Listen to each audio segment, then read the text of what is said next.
नमस्ते. आपलं अरविंद गणेश दामले चॅनेलमध्ये स्वागत आहे. मी अरविंद दामले आपल्यासमोर प्रस्तुत करीत आहे माझ्याच काही मराठीतील कविता. हा आहे ह्या कवितांच्या सत्राचा 426वा भाग. तर पहिली मराठीतली आहे. लग्न ठरल्यावर ती म्हणाली, आपलं लग्न झालं की मी तुझे सगळे त्रास, दुःख आणि काळजा वाटून घ्यायला तयार आहे.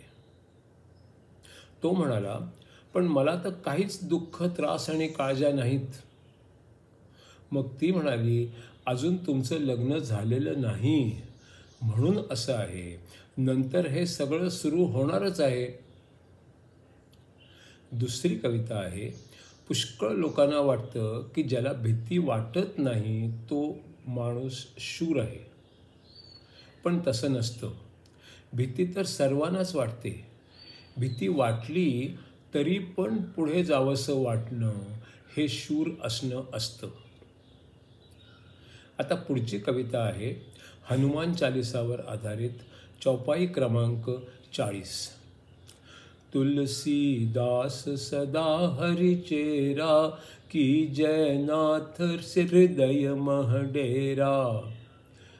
हे मेरे नाथ हनुमान, तुलसीदास सदा ही श्री राम का दास है, इसलिए आप उसके हृदय में सदा निवास कीजिए. हरीचा सेवक तुलसी ही प्रार्थना करतो, माझ्या हृदयी तुम्ही रहा हे मागणे मागतो. रामाच्या कृपेनेच तुलसी कवी बनला, हनुमानाच्या मदतीने महाकाव्य लिहिता झाला.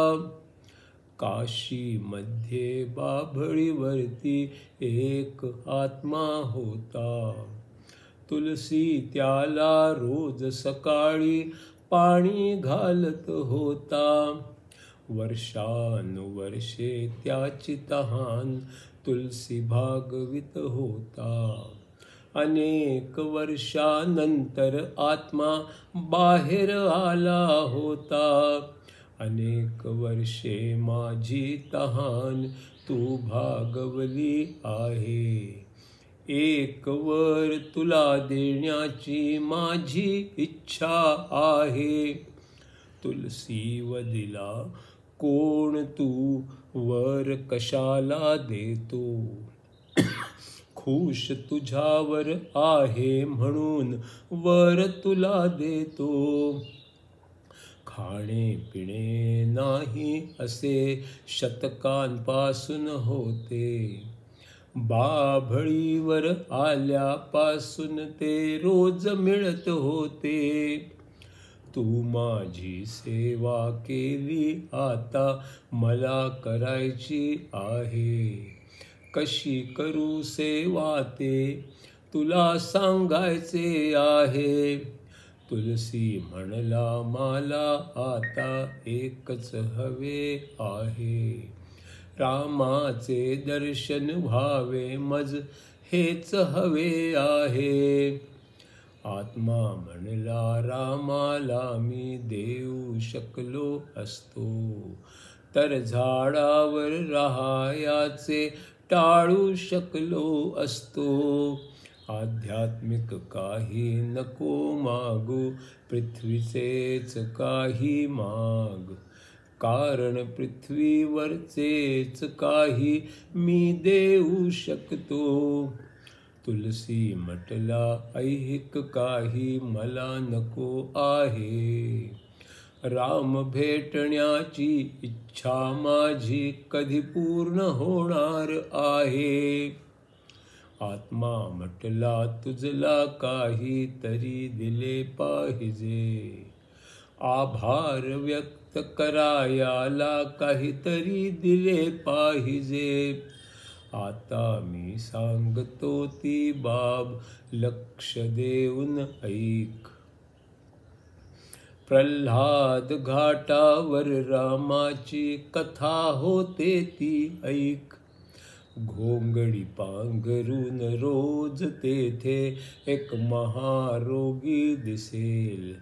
केवळ मलाच ठाऊक आहे तो हनुमान असेल. डोके त्याच्या चरणांवर ठेवून त्याच्याकडेच माग. राम भेटीचा मार्ग मला सांग असे तू माग. वर मिळाला तुलसीला तो आनंदाने गदगदला. कथेत देखील महारोग्यावर लक्ष ठेविता झाला. महारोगी जातच होता तुलसीने त्याला धरले.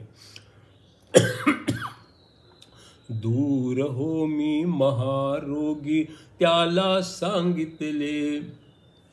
सोडणार नाही मी तुला ओळखले आहे.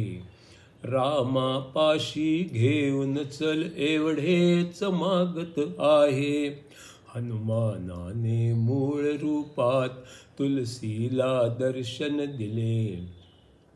एक सल्ला देऊन त्याला ते अंतर्धान झाले. चित्रकूटाला जा आणिक राम भजनात हरवून जा. राम तेथे येतील त्यांचे दर्शन घेऊन जा. हनुमान परत आले अन त्यांनी तुलसीला सांगितले. 2 वेळा राम तुला दर्शन देणार सांगितले. पण रामाला ओळखणे तुझ्याच हाती आहे. राम आले तरी ओळखणे तुला करायचे आहे. एकदा तुलसी त्याच्या झोपडी बाहेर बसला. राम स्वतः भावांसंगे घोड्यावरून गेला. घोडेस्वारच राम होता हनुमानाने सांगितले. कसा अभागी आहे मी तुलसीला जाणवले. पुन्हा एकदा जत्रेमध्ये साधू आले होते. सर्वांना स्वहस्ताने तुलसी चंदन लावित होते.